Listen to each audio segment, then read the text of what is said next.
언약은 유효기간이 없습니다라는 제목으로 하나님의 말씀을 함께 나누겠습니다. 이제 사무엘하 21장부터 마지막 24장까지는 이제 이 사무엘하의 부록과 같은 이제 느낌으로 사건들이 기록이 되어져 있습니다. 이 기록의 순서는 연대기보다는 어떤 저자의 편집 방식으로 이제 이 시간에 상관없이 배열이 되어 있는 것을 보게 되는데, 오늘 이제 그 중에 첫 번째 등장하는 사건이 바로 이 다윗 시대의 3년의 기근에 관한 사건을 다루고 있습니다. 오늘 본문 1절은 이제 다윗 시대에 3년의 기근이 있었다로 이제 성경을 시작을 합니다. 이 사건은요, 다윗 왕권 초기에 일어난 사건으로 우리가 이제 찾아볼 수가 있는데, 정확한 연대는 파악할 수는 없지만 이 7절에 보시면 이 다윗이 요나단의 아들 무비보셋에 대한 존재를 인식하고 있다라는 것을 봤을 때 아마 이제 무비보셋을 만난 이후에 일어났던 사건으로 이제 우리가 이해할 수 있게 되는데, 다윗 왕정 초기에요 3년의 기근이 여러분 시작이 되었습니다. 근데 이 당시 기근이라고 하는 것은 이제 하나님의 심판의 성격이 강했거든요. 그러니까 다윗이 왕이 되었는데 이제 3년 동안 기근이 계속해서 이어졌다라고 한다면, 여러분 백성들은 이 상황을 지금 어떻게 생각하고 있었을까요? 다윗이 왕이 되고 3년의 기근이 이어졌다. 이게 다윗 때문에 일어난 일이 아닌가라는 어떤 의심을 품을 수 있고 오해를 할 수 있을 만한 상황이었다라는 것이죠. 왜냐하면 기근은 하나님의 심판의 성격이 강했기 때문이죠.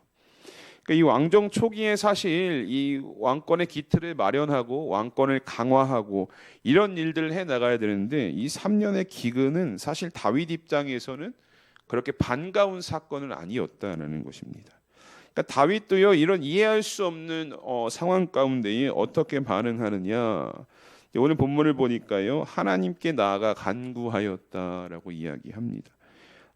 이 답답함을 풀 수가 없었죠. 왜 이런 일이 일어나야 하는가? 그것도 왕정 초기에 왜 이런 일이 나에게 일어났는가? 왜 이스라엘 가운데 일어났는가? 이런 답답한 마음을 가지고 다윗이 하나님께 나아갑니다. 그러니까 하나님께서 다윗의 기도를 들으시고 왜 3년의 기근이 찾아왔는지 그 이유에 대해서 명확하게 아주 말씀해 주시는데, 오늘 본문을 보니까 뭐라고 이야기하시느냐? 사울이 기브온 사람들을 죽였기 때문에, 기브온 사람들의 피를 흘렸기 때문에 3년의 기근이 주어졌다라는 응답을 하나님께서 다윗에게 주셨습니다. 그러니까 3년 기근의 원인이 무엇이냐? 사울 때 기브온 사람들의 피를 흘렸다라는 것입니다. 그렇다면 이 사건이 여러분 의미하는 것이 무엇일까요? 사울이 기브온 사람들의 피를 흘렸다. 사실 우리가 사무엘서를 쭉 살펴봤지만 이 사건에 대해서 성경은 명확히 이거다라고 이야기하고 있지는 않거든요. 그런데 이제 많은 학자들이 이야기하기를, 다윗이 도피 생활 가운데 있었을 때 사울이 노베 제사장들을 학살했던 사건이 있거든요.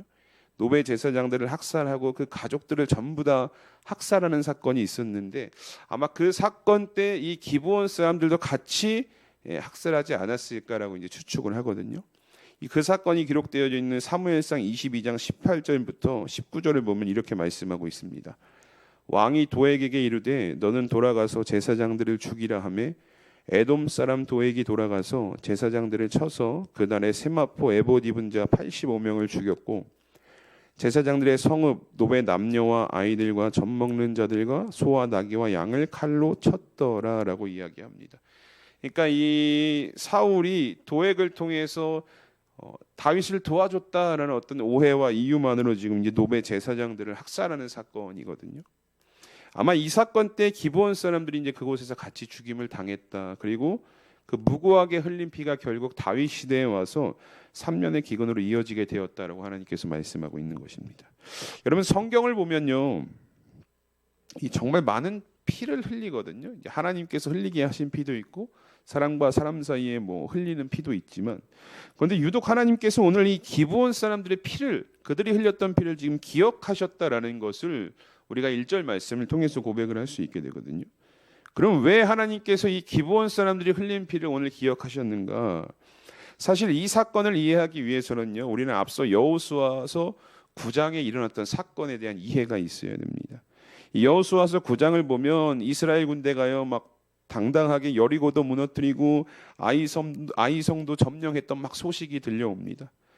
그러니까 이 기브온 사람들은 이 소식을 듣고 두려움에 빠졌다라는 거예요. 우리도 저 여리고 사람들과 같이 아이성 사람들과 같이 똑같은 존재가 되지 않을까, 그런 두려움에 빠져서 이들이 여호수아에게 나아갑니다. 그런데 그냥 나아간 것이 아니라 자신들의 모습을 바꾸고 속이기 위해서 나아가서 결국 여호수아와 이 기브온 사람들이 언약이라는 것을 맺게 됩니다. 이 9장 여호수아서 9장 26절부터 27절에 보면 이 여호수아와 기브온 사람들이 맺은 언약에 대해서 이렇게 이야기하는데요. 여호수아가 곧 그대로 그들에게 행하여 그들을 이스라엘 자손의 손에서 건져서 죽이지 못하게 하니라. 그날에 여호수아가 그들을 여호와께서 택하신 곳에서 회중을 위하여 여호와의 제단을 위하여 나무를 패며 물을 깃는 자들로 삼았더니 오늘까지 이르렀다라고 이야기합니다. 그러니까는 속였지만 어쨌든 하나님의 이름으로 이 여호수아 이스라엘과 이 기브온 사람들이 언약이라는 것을 맺었다라는 거예요. 그 언약이라는 것을 맺고 여호수아가 이렇게 이야기하죠. 죽이지 못하게 하니라. 기브온 사람들을 손대면 안 된다라고 했다라는 거예요. 그 하나님과의 언약 관계 안에 이들이 들어오게 되었다라는 것이죠. 그래서 결국 이들은 기브온 사람들은 이제 여호와의 제단에서 나무를 패면 물을 깃는 이 역할을 계속해서 감당해 나갈 것이다라고 여호수아가 이야기를 했거든요.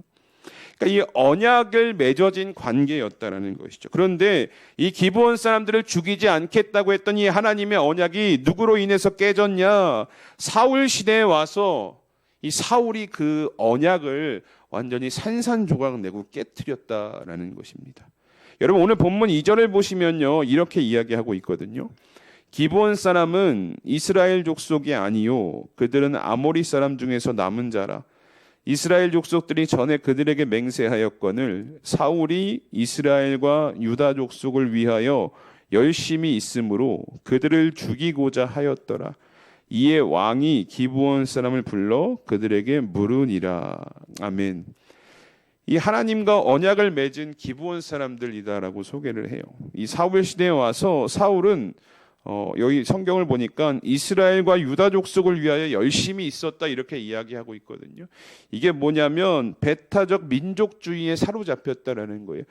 이 이스라엘 백성들 아니면 다 인정하지 않을 거야라는 마음이 있었다라는 것이죠. 그래서 2절 서두에 기브온 사람들은 이스라엘 족속이 아니었다라는 이유만으로 아마 이제 학살을 당했다라는 것이죠. 이런 배타적 민족주의에 빠져서 결국 사울이 하나님과의 언약은 기억하지 못하고 이 학살을 자행하게 되었다라는 것이죠.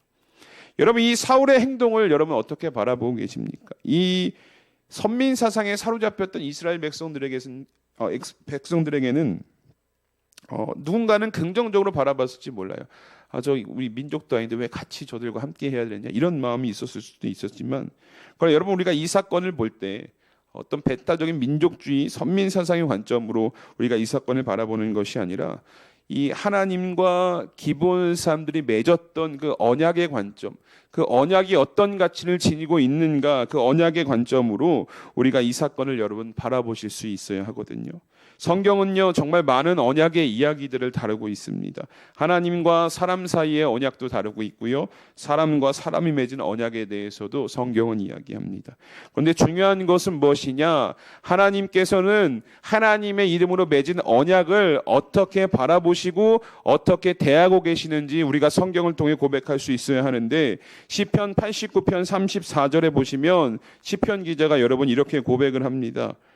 내 언약을 깨트리지 아니하고 내 입술에서 낸 것은 변하지 아니하리로다라고 말씀하고 있어요. 하나님께서는 언약을 깨트리지 아니하시는 분, 또 내 입술에서 낸 것, 하나님의 언약은 변하지 않는다라고 말씀하고 계시다는 거예요. 이것이 언약에 대한 하나님의 생각이요 하나님의 입장이다라는 것입니다. 우리는 이것을 통틀어서 하나님을 뭐라고 부르냐? 언약의 신실하신 하나님으로 우리가 하나님을 외치고 찬양하는 것입니다. 하나님은요 그 맺어진 언약, 하나님의 이름으로 맺어진 언약을 어떻게 해서든지 지키고 이뤄나가시는 분이 바로 하나님이다라는 거예요. 여러분 다윗의 삶을 보세요. 어린 시절에 하나님께서 다윗에게 기름을 부으시거든요. 다윗과 약속하신 거예요. 내가 너를 왕으로 삼겠다. 그런데 오랜 시간 동안 그것이 이루어지지 않거든요.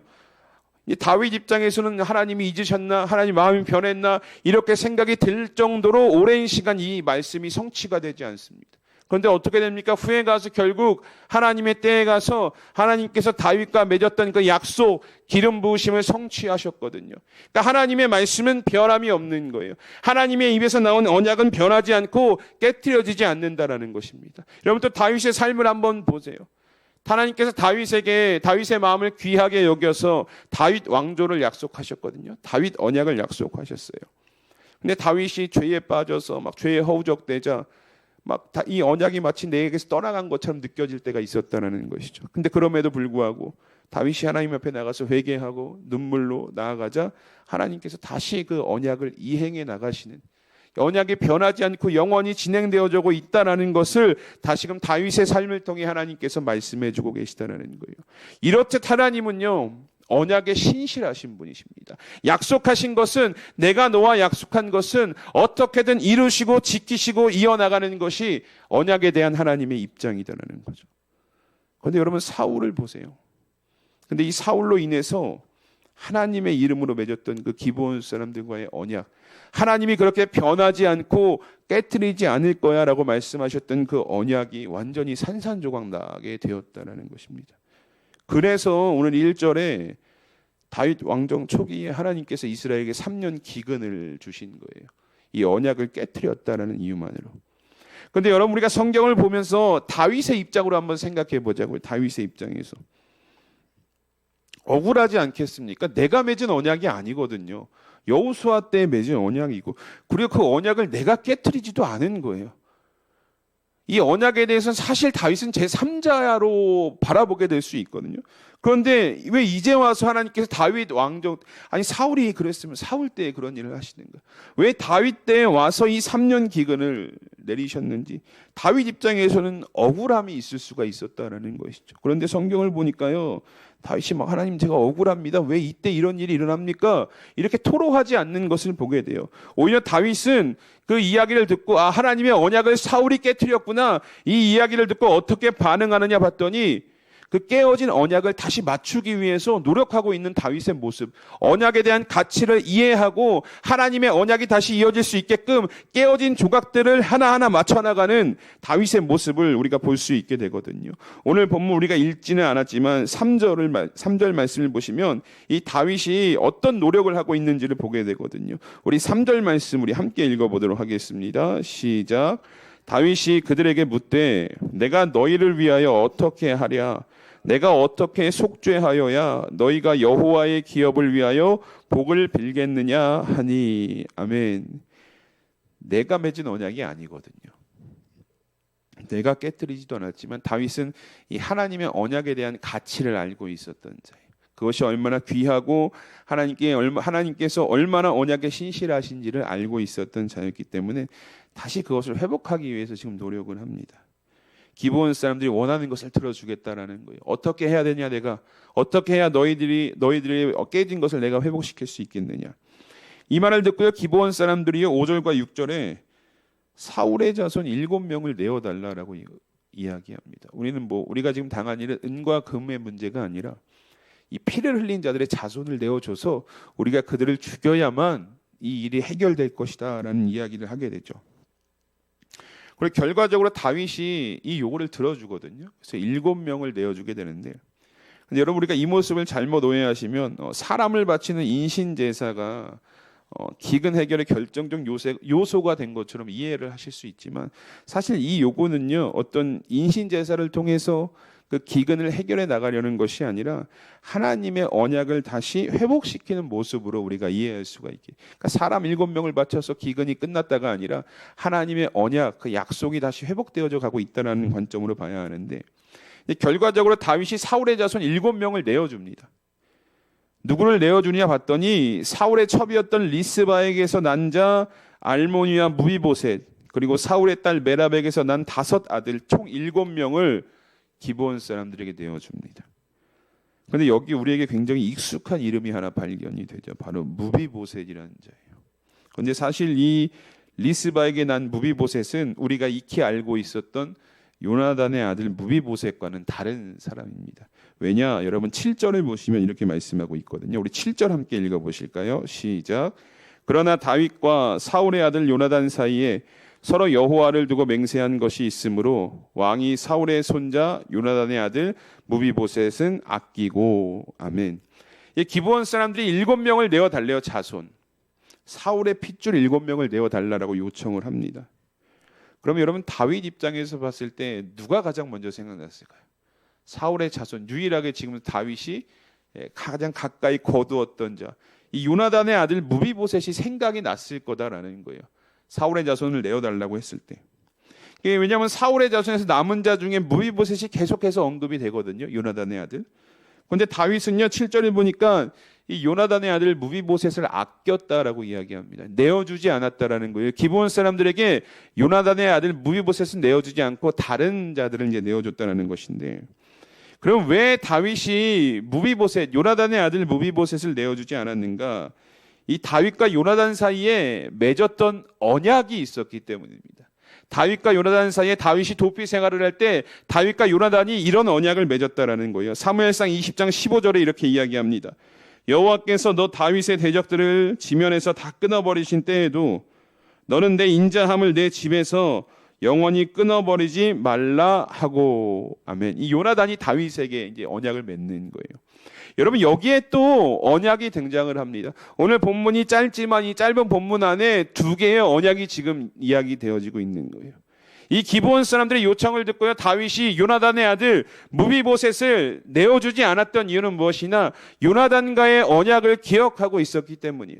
근데 이것이 사람과 사람 사이의 언약으로 보이겠지만 이 언약을 자세히 들여다보면 여호와 하나님의 이름으로 다윗과 요나단이 약속했다라는 것을 우리가 말씀을 통해 고백할 수 있게 되거든요. 여호와 하나님의 이름으로 맺은 언약이었기 때문에 다윗이 이 언약의 가치를 알고 있었다는 거예요. 이 언약이 얼마나 귀하고 소중한지, 이 언약을 하나님께서 끝까지 지키고 변하지 않게 이어나가시는 분이시라는 것을 다윗이 알고 있었기 때문에, 그래서 요나단의 아들 무비보셋은 내어주지 않고 다른 이제 사울의 자손들을 이제 내어주게 됩니다. 이제 결과적으로 보면 이 다윗이 넘겨준 7명은 기브온 사람들에 의해서 이제 죽임을 당하게 돼요. 죽임을 당하게 되고, 이제 사울의 첩이었던 이 리스바가 자신의 아들들도 있고 뭐 이제 조카들도 있을 거 아니에요. 그러니까 7명의 시체가 상하지 않도록 낮 밤으로 막 이제 그들을 관리했다라고 이야기합니다. 이게 뭐냐, 이제 장례를 치러주지 않았다라는 이야기가 되는 거죠. 다윗이 결국 이 소식을 듣고 후에 이제 사울과 요나단의 유해, 그리고 이 내어주었던 7명의 자손들의 시신을 거두고 장례를 치러줌으로 이제 3년의 기근이 끝나게 되었다라고 이제 오늘 사건이 종결이 되는데요. 여러분 오늘 본문을 통해서 우리는 한 가지 좀 생각해 보자 하는 것이 있습니다. 하나님과 맺은 언약에 대해서 우리가 한번 생각해 볼 필요가 있습니다. 위에서도 말씀드렸지만 여러분 하나님은 언약에 신실하신 하나님이십니다. 그리고 어떻게 해서든지요 그 언약을 지키시기 위해 일하시는 분이세요. 비록 보세요, 여호수아를 속여서 이 기브온 사람들이 언약을 맺었거든요. 그러니까 사람의 입장에서 보면 무효다라고 할 수 있는 언약이었다라는 거예요. 왜냐하면 속임수가 있었기 때문에, 꾀임이 있었기 때문이죠. 그러나 하나님은 하나님의 이름으로 맺었던 이 기브온 사람들, 이 언약 속임수로 맺었지만 그 언약을 기억하시면서 끝까지 지켜나가셨습니다. 사랑하는 성도 여러분, 성경은 하나님과 오늘 우리의 관계를 뭐라고 말씀하고 있냐면요, 예수 그리스도를 통한 새 언약의 관계에 있는 자들이다라고 이야기하거든요. 그러니까 우리는 죄악으로 인해서요 이 하나님과의 관계가 완전히 깨어져 버렸던 자들인 거예요. 그러니까 우리의 힘과 우리의 지혜로는 이 하나님과의 관계가 회복이 안 되었던 자들이었다는 거죠. 그런데 예수 그리스도께서 이 땅에 오시고 십자가에서 죽으시고 부활하심으로 깨어졌던 그 하나님과의 언약의 관계를 다시 새로운 언약의 관계로 만들어 가셨는데, 그래서 오늘 성경은 하나님과 우리의 관계를 예수 그리스도를 통한 새 언약, 그 관계 안에 하나님과 우리가 있다라고 말씀하고 있습니다. 그러니까 하나님과 오늘 우리도요 언약 안에서 지금 이 관계가 이어지고 있는 것인데, 그리고 하나님은요 이 새 언약 관계에 있는 우리들에게 여전히 그 신실하심을 나타내고 있습니다. 언약 관계에 살아가는 자들에게 하나님께서는요 은혜로 그 언약을 최선을 다해 이루고 계시다라는 거예요. 여러분 헤세드라는 말 들어보셨죠? 헤세드. 이게 하나님께서 베푸시는 자비, 하나님께서 베푸시는 은혜, 사랑이 관련된 히브리어 단어거든요. 그런데 여러분 이 단어에는요 아주 중요한 말씀이 하나 있는데 이 단어가 어디에 누구에게 쓰여지냐라는 거예요. 이 단어가 누구에게 쓰여지나 봤더니 언약 관계 안에서 베푸시는 하나님의 사랑, 언약 관계 안에서 베푸시는 하나님의 자비, 언약 관계 안에서 베푸시는 하나님의 은혜다라고 말씀하고 있습니다. 즉 오늘 우리가 예수 그리스도를 통해서요 하나님과의 새 언약 관계에 놓여 있다는 것은 어떤 의미냐? 우리가 다시 이 헤세드의 은혜, 자비, 사랑 누릴 수 있는 존재가 되었다라는 말씀인 거예요. 우리는 그 은혜를 누릴 수 없는 자격이 안 되었지만 이제 예수 그리스도를 통해서 그 언약 관계가 다시 회복되어졌고 다시 헤세드의 은혜를 오늘날 우리가 누리고 있다는 것이죠. 그런데요, 저는 오늘 말씀을 통해서 우리가 헤세드의 은혜를 다시 누리게 되었습니다. 이것을 말씀드리고자 함이 아니라 제가 말씀드리고 싶은 것은 이 하나님의 언약은 하나님은 이렇게 언약에 신실하시잖아요. 깨어졌던 관계 다시 예수 그리스도를 통해 회복되어졌던 그 우리의 언약 속에서 하나님은 여전히 신실하게 우리에게 헤세드의 은혜로 지금 베푸시고 우리의 삶을 인도해 나가시는데 그렇다면 그 언약 백성으로 살아가고 있는 우리는 이 하나님의 언약 안에서 여러분 우리가 어떤 모습으로 오늘 살아가고 있는가를 이 말씀을 통해서 우리가 생각해 보고자 하는 것입니다. 여러분들은 하나님의 언약 백성답게 살아가길 노력하고 계십니까? 제가 말씀을 준비하다 보니까 오늘이 6월 26일이더라고요. 벌써 2025년도가 절반이 지나가게 되었습니다. 이제 6개월 정도의 시간이 남았는데 저희가 이제 2025년도를 시작하면서 송구영신 예배를 하나님께 드리잖아요. 이 자리에 모여서. 그러면서 각각 하나님과 약속하셨던 신앙의 모습들이 있으실 거예요. 하나님 제가 2025년도에는 이런 신앙으로 이런 말씀으로 하나님께 나아가겠습니다. 이런 신앙의 모습으로 하나님께 영광 돌리겠습니다. 저도 마찬가지고요. 근데 어떻게 그 약속들이 여러분 잘 지켜져 가고 계십니까? 내가 하고자 했던, 내가 하나님께 약속했던, 결단했던 믿음의 모습들이 여러분 지켜져 가고 계십니까? 아니면 매년 하는 신앙적 결단이니까 송구영신 예배는 올해도 오고 내년에도 오니까 올해 못 지키면 내년에 다시 결단해서 지키면 되지라고 생각하고 계십니까? 여러분 하나님은 언약에 신실하시거든요.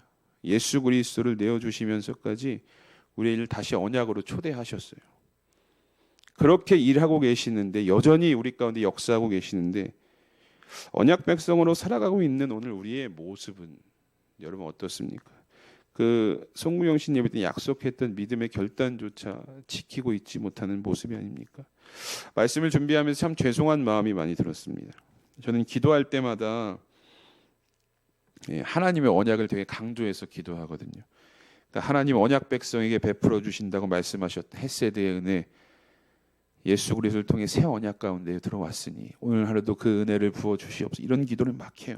그러니까 언약을 막 언급해요. 하나님께서 베풀어 주셔야 할 언약에 대해서 약속을 막 상기시키면서 하나님께 막 요구를 하거든요. 근데 정작 말씀을 준비하면서 삶을 돌아봤어요. 나는 그럼 하나님의 언약을 그렇게 요구하고 있는데 언약에 의지해서 헤세드의 은혜를 구하는데 그럼 언약 백성답게 살아가고 있는가라고 스스로에게 질문을 해봤습니다. 그런데 그렇지 못하더라고요.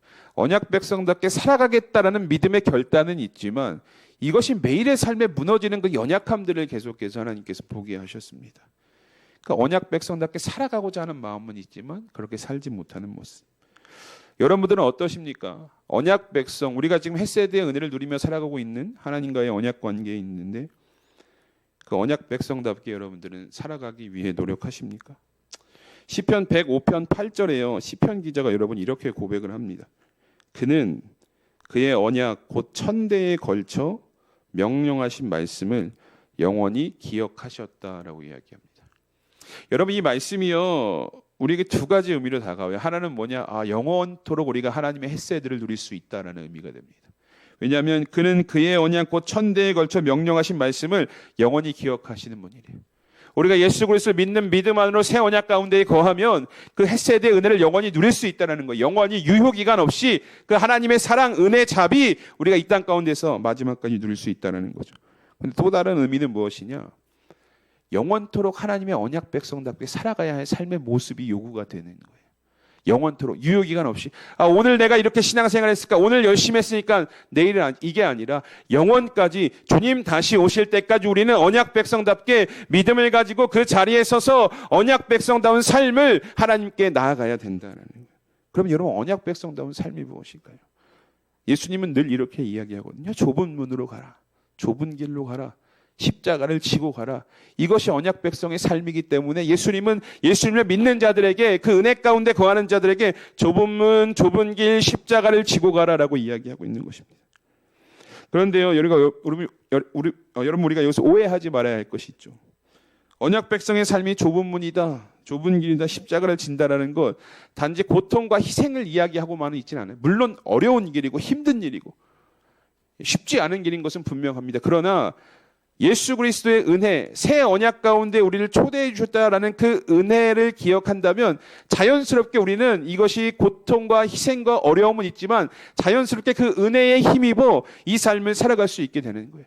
그러니까 우리가 성도들을 향해서 좁은 문으로, 좁은 길로 십자가를 지고 가셔야 합니다. 근데 이게 아무나 갈 수 없는 거예요. 내가 예수 그리스도를 통해서 깨어졌던 언약이 다시 회복되어졌구나, 그 은혜를 내가 누리고 있구나, 새 언약을 예수님을 통해서 다시 받았구나, 이 믿음과 은혜가 있어야 가지 말라 그래도 가게 되거든요. 가지 말라 그래도 좁은 문으로, 좁은 길로 십자가를 지고 언약 백성다운 삶을 살아갈 수 있게 된다라는 것입니다. 고통과 희생의 길이지만 은혜를 알아야, 내가 언약 관계 안에 어떻게 다시 회복되어졌는가를 알아야 걸어갈 수 있게 된다라는 것입니다. 사랑하는 수암교회 성도 여러분, 예수님께서는요, 생명을 내어주시면서까지 우리에게 베푸셨습니다. 새 언약의 길을. 그리고 오늘 저와 여러분들은 그걸 누리고 있다라는 거예요. 우리가 이 사실을 먼저는 기억하고 믿음으로 고백하실 수 있어야 합니다. 그러면 이제는 그 하나님의 신실하심에 응답하시는 삶을 살아가야 하지 않겠습니까? 교회 주일날 예배 참석했다라고 해서 만족하시면 안 된다라는 거예요. 내가 누구보다 열심히 한다, 이게 아니라 영원이잖아요. 언약은 영원한 거잖아요. 그럼 이 영원한 유효기간이 없는 언약, 이 기간 동안 우리는 더 열심히, 오늘보다 내일이 더 하나님 보시기에, 내일보다 더 그 다음 날이 더 하나님 보시 기쁨이 되고 영광이 되는 언약 백성다운 삶을 살아갈 수 있도록 여러분 힘써 노력하셔야 한다라는 것입니다. 바라기는 여러분 매일의 삶 속에서요, 이 은혜를 기억하셨으면 좋겠어요. 영원히 언약이 깨어진 우리가 예수 그리스도를 통해서 새 언약 관계 안에 들어오게 되었다. 그러면 살아가지 말라 그래도 언약 백성으로 살아갈 수밖에 없게 돼요. 이 은혜만 기억한다면 우리는 언약 백성의 삶, 예수님 다시 오시는 그날까지 그 길을 믿음으로 걸어갈 수 있게 된다라는 것입니다. 여러분, 바라기는 매일의 삶 속에서 이 하나님과의 언약을 기억하시면서 이 베풀어 주시는 그 언약의 은혜가 있거든요. 헤세드의 은혜를 풍성히 누리시고 또 받은 은혜, 누리는 은혜에 대한 믿음의 반응으로 언약 백성과 함께 하나님의 영광을 위해 살아가실 수 있는 우리 수암교회 성도님들이 되시기를 주님의 이름으로 축복합니다. 우리 말씀을 기억하면서 이 시간 좀 함께 기도하기 원합니다. 오늘 말씀 속에서 우리는 언약의 신실하신 하나님의 모습을 보게 됩니다. 하나님의 이름으로 맺은 기브온 사람들과의 언약을 끝까지 기억하시고 지키셨던 것처럼 말입니다. 우리가 이 시간 함께 기도하기 원하는 것은 오늘 우리의 삶에도 여전히 신실하게 언약을 지키시며 은혜를 베푸시는 하나님을 기억하는 삶이 되게 하시고, 이제는 그 은혜를 누리기만 하는 것이 아니라 언약 백성다운 삶으로 하나님께 영광 돌리는 복된 성도의 삶으로 인도하여 주시옵소서라고 우리 이 시간 함께 말씀을 기억하면서 함께 기도하며 나아가도록 하겠습니다. 다 함께 기도합니다. 하나님 감사합니다. 오늘도 우리를 이 예배의 자리 가운데 인도하여 주시고 오늘도 말씀 가운데 하나님께서 우리에게 전하고자 하시는 그 말씀을